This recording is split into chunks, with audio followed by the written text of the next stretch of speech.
Hello, I'm Llewellyn King, the host of White House Chronicle. Today we have a very special edition of the program which deals with foreign policy, but a very particular aspect of foreign policy, America's attitude towards China.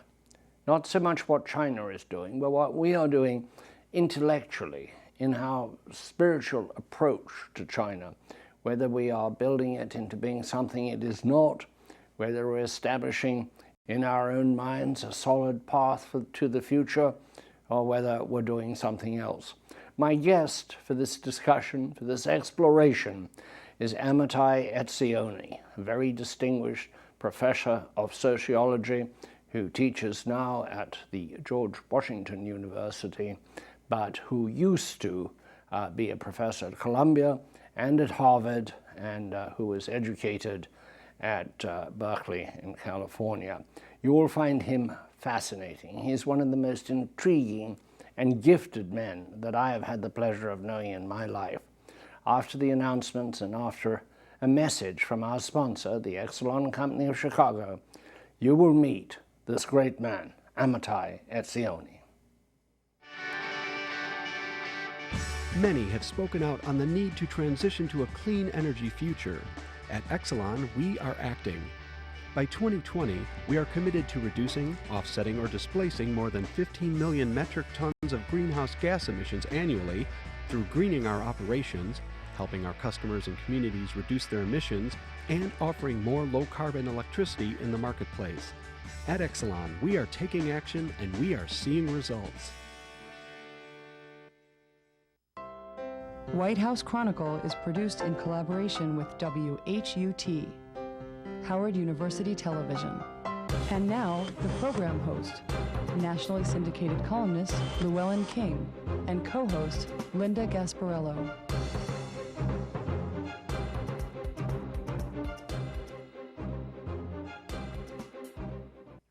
I promised to introduce you to the extraordinary professor, Amitai Etzioni, and here he is. Welcome to the broadcast, Professor. And in the way of television, I will call you by your first name. Even if you are a distinguished professor, television cuts people down awfully to size, or to level up. You're concerned with the way, you're a sociologist, and you're concerned with the way we build up attitudes, and you're concerned about China. Is that correct? All right, and I really must first say, I really appreciate this opportunity to kind of sound an alarm, in a sense, to my fellow citizens that we are again rushing to make a foreign power into an enemy way before it's necessary. I deliberately put it that way because I'm not arguing that I can foretell the future, that China could never turn into an adversary.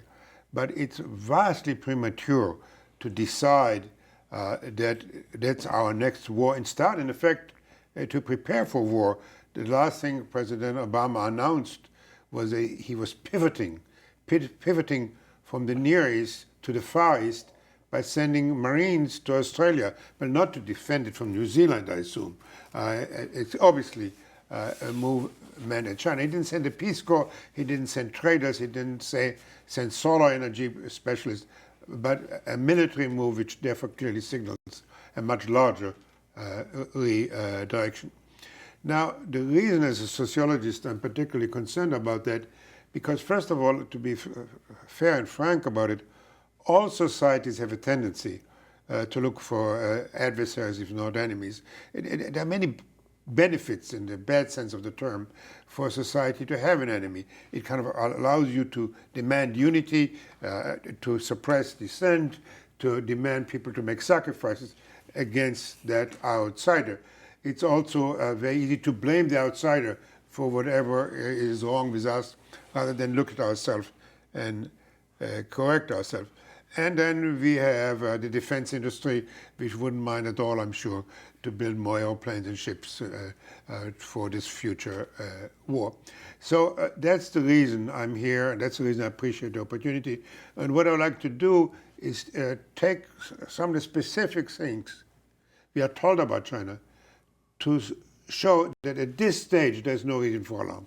All right, but let's, we've seen this extraordinary journey from China, from the euphoria we felt here, the opening by Nixon to China, to a country out of the Middle Ages. I mean, a primitive country with an awful lot of people using manual labor, picks and shovels to do construction work, to, in no time at all, as it seems, in a very short period of years, to being an economic superpower, to being number 2, the second largest economy in the world.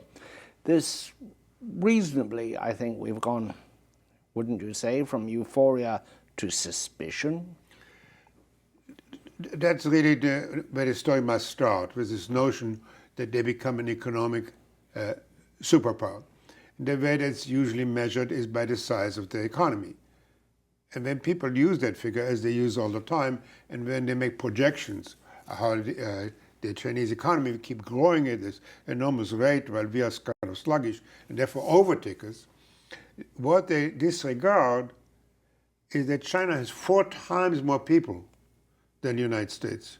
That means there are 4 times more people to feed, to house, to take care of. Now you could say... I think we have a graphic which shows that.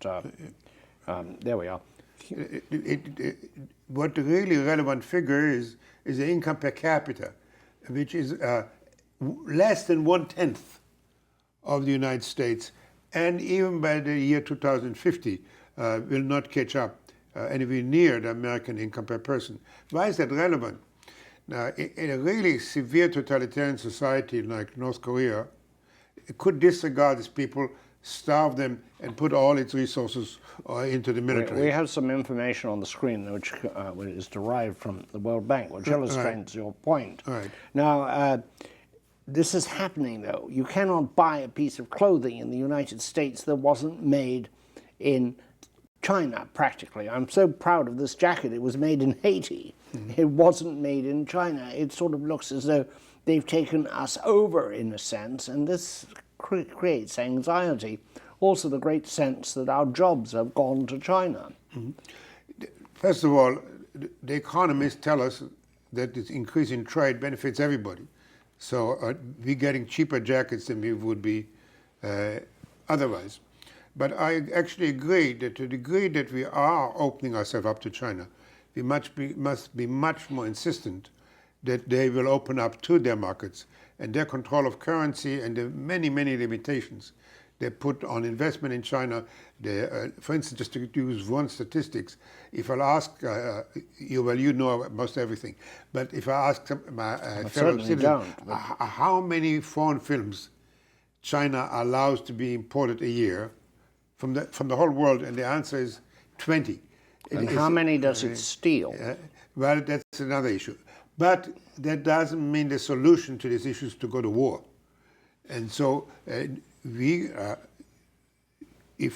put our economic house in order, if we would not be so dependent on China financing our debt, our deficits, by buying our treasuries, we could be much more insistent on China either opening up as much as we do for them, or we would retaliate. The reason we're so reluctant to face up to all those economic pressures we face from China is because we're so dependent on them due to our own failings.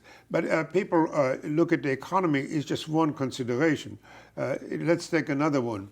The argument that they are aggressively pushing to expand their sovereignty by demanding that most of the South China Sea become part of their exclusive economic zone. There are 3 areas in dispute, I think, in the South China Sea. But particularly the dispute is off Vietnam, off those islands, and off the Philippines over fishing. But underneath all that is a concern about oil around the perimeter of the South China Sea. And there is a tendency, one perceives, of the Chinese, because it's called the South China Sea, to think that it is their territorial property and that everything that happens in it all the way up to the other countries there is theirs. And they've been pretty relentless in that demand. They haven't been very accommodating. They haven't sat down and said, this is yours, that's ours. It's been a relentless demand for the shoreline of the South China Sea, and that is very disturbing to those countries. I've heard this talked about a great deal when I've been in Asia. Their designs on the South China Sea. There is a tendency, as you know, in Asia to name waterways after countries, the Indian Ocean, the Straits of Malaya, and then those countries tend to think they own those waterways. Well, South China Sea is a fair test of the issue I'm putting before us. If indeed they are pushing it aggressively and relentlessly and are going to use their military might, their new power, to capture the South China Sea, including the pieces which many people consider maybe belong to Malaysia or Philippines or Vietnam, then indeed I would sound the alarm and say, we cannot stand by and allow any nation to go and push everybody around and capture their land and so on and so on. But this is my judgment, not what's happening, at least not yet. There have been some territorial disputes settled. What happened is they did what every American lawyer does when they go to court. They make some extraordinary claims verbally, speaking, making claims. They say that's ours.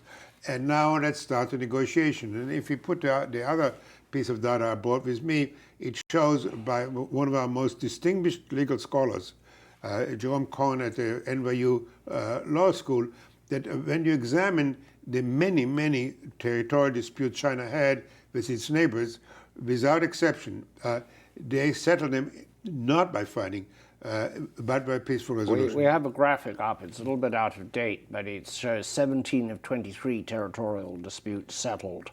However, settled in a particular way, where China was quite willing to concede more than it took. Anyhow, they were all settled peacefully. Now, there were some incidents, but some fishing clashes and so on. Just recently, just to illustrate my point, when the Philippines and China got into a hustle, China delayed the importation of their bananas. Now, that's a long way from a shooting war. So what is happening here is I think we need to keep our cool when we start framing these differences which exist. Let me just give a quick illustration. Russia and Canada claim suddenly that they own a huge territory around the North Pole. Nobody's making a fuss about that.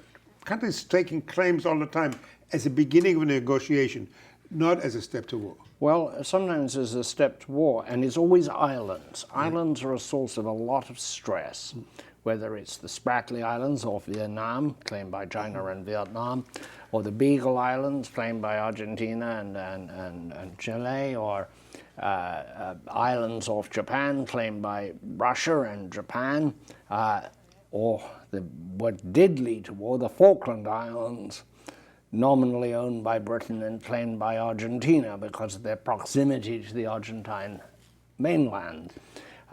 Islands are a special problem, but they are a way, and how do we know the Chinese are not doing this, of riling up the people to discourage them looking at their domestic situation. Oh, those wicked people are taking our islands, and they always have in China. The Taiwan situation, to again build up a sense of false patriotism and therefore to deflect public attention from the failings of governance at home. You're not acting as a lawyer for all these people who are arguing. No, I'm simply trying to get some answers. You're getting my juicy flow. Well, I like to suggest exactly what you're saying. Let's make that our litmus test. If they are going to do what happened in the Falklands, if they are going to go to war over those islands, we will respond, though at the moment their military power is extremely weak, and I'll come back to this in a moment, to their military side. But I'm willing to make the test case, and I predict that they will settle the differences in a peaceful manner and divide this difference the way we often settle disputes. Now, there is an issue here that deserves additional attention. China is very